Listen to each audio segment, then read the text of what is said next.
PSL 10 अभी शुरू हुआ भी नहीं है और कंट्रोवर्सी शुरू हो गई है। जी हाँ, अभी लोग मोहम्मद रिजवान की वो स्टेटमेंट भी नहीं भूले थे जो उन्होंने न्यूजीलैंड सीरीज हारने के बाद कही थी कि चैंपियंस ट्रॉफी और न्यूजीलैंड सीरीज हार गए तो कोई बात नहीं, अब जो है क्रिकेट फैंस जो है वो पीएसएल में इन्हीं खिलाड़ियों को खेलते हुए देखेंगे और खुश होंगे। तो वही बात अभी तक क्रिटिसाइज की जा रही थी, लेकिन मुल्तान सुल्तान के जो ऑनर है पीएसएल 10 को लेकर के अली तरीन ने जो है पीसीबी पे कुछ जो है उनके राज जो है पीसीबी के पीएसएल को लेकर वो फाश कर रहे हैं और उसमें बहुत सारी चीजें उन्होंने कही हैं।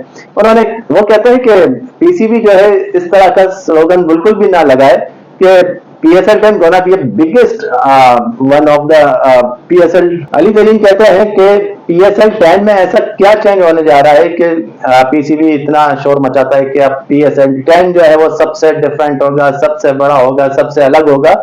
वो कहते हैं कि इसमें ऐसी क्या अलग चीज है, क्या चेंज है, मतलब वही टीमें हैं और वही वेन्यूज हैं, कुछ स्टेडियम में रद्द-बदल है और वही नेट टू नेट मैचेस हैं, क्लोज मैचेस हैं। इवन उन्होंने कहा कि जो लास्ट फाइनल था वो इतना क्लोज था कि लास्ट बॉल तक जो है मैच गया था और लास्ट बॉल पे जो है फैसला हुआ था। उन्होंने कहा वही सारी चीजें हैं, वही खिलाड़ी हैं, वही प्लेयर्स हैं जिनको रोलकट्टा भी कहा जाता था। लेकिन और आगे अगर उन्होंने इस बात को भी कहा कि अगर पीसीबी कहता है कि चेंजेस है, और उन्होंने कहा PSL 10 को लेकर के या आगे PSL के जो फ्यूचर है उसमें बड़ा रिस्क है, क्योंकि अगर अभी से कोई प्लानिंग नहीं होती है और कोई 10 साल का कोई रोल मॉडल नहीं अपनाया जाता। क्योंकि उन्होंने कहा मैंने काफी मरतबा पीसीबी से बात करनी चाहिए कि इस पे जो आप लोगों ने एक मीटिंग रखी थी कि 10 साल का जो PSL है उस पर बात की जाए, उसके प्लान के मुताबिक, उसके विजन के मुताबिक। लेकिन पीसीबी ने कहा कि अभी तो बहुत टाइम है।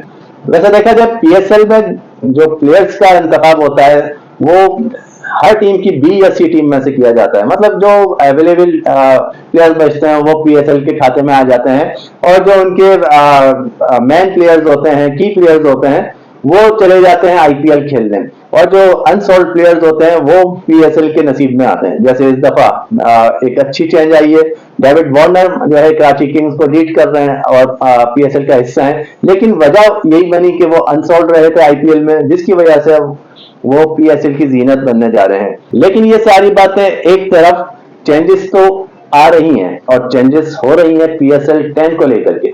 जैसे कि पीसीबी ने कहा है कि काफी चेंजेस नजर आएंगी इस PSL 10 में। एक तो अपग्रेडेशन है डिफरेंट स्टेडियम्स की, लाइक जो लाहौर का स्टेडियम है, कज़ाफी स्टेडियम और नेशनल बैंक स्टेडियम कराची का, इन स्टेडियम्स को जो है अपग्रेड किया गया है और इंटरनेशनल लेवल के मुताबिक उसकी लाइट्स और हर चीज को उसको अपग्रेड किया गया है।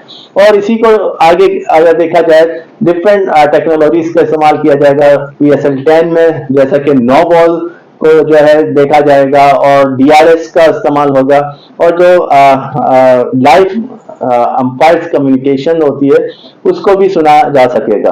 तो ये टेक्नोलॉजीज होंगी जो PSL 10 में जो है इसका इंदराज किया गया है। और इसके अलावा जो है और भी फैसिलिटीज हैं, और दूसरा सबसे बड़ी फैसिलिटी ये दी जा रही है कि इस दफा PSL 10 के नाजरीन को जो है वो उर्दू कमेंट्री भी मिलेगी और उर्दू कमेंट्री सुनने को मिलेगी। इसका पूरा एक पैनल होगा, साथ में इंग्लिश कमेंट्री भी होगी और इंग्लिश कमेंट्री के हवाले से इस दफा काफी अच्छे कमेंटेटर्स आ रहे हैं इंटरनेशनल लेवल पे।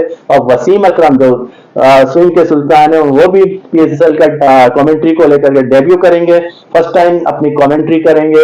इसके अलावा इंग्लैंड के जो माहिना कप्तान, साबिक कप्तान एलिस्टर कुक, वो भी आ रहे हैं और भी काफी इंटरनेशनल प्लेयर्स हैं। इसके अलावा आमिर सोहेल होंगे पाकिस्तान की तरफ से, रमीज राजा होंगे।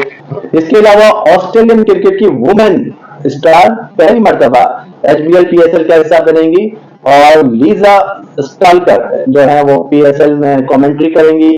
और इसके अलावा अगर देखा जाए इंग्लिश कमेंट्री को लेकर के तो इसमें मार्क नकलिस होंगे, डोमिनिक कॉल, JP डोमनी होंगे, माइक हैजमैन होंगे, मार्टिन गुप्टिल होंगे, अतर अली खान होंगे जिनका बांग्लादेश से ताल्लुक है, वो इंग्लिश कमेंट्री करेंगे। इनके अलावा पाकिस्तान के 4 साबिक कप्तान भी होंगे जो इंग्लिश कमेंट्री करेंगे, जिसमें रमीज राजा, वसीम अकरम, वकार यूनिस और आमिर सोहेल जो है PSL 10 में अपनी कमेंट्री का जादू दिखाएंगे।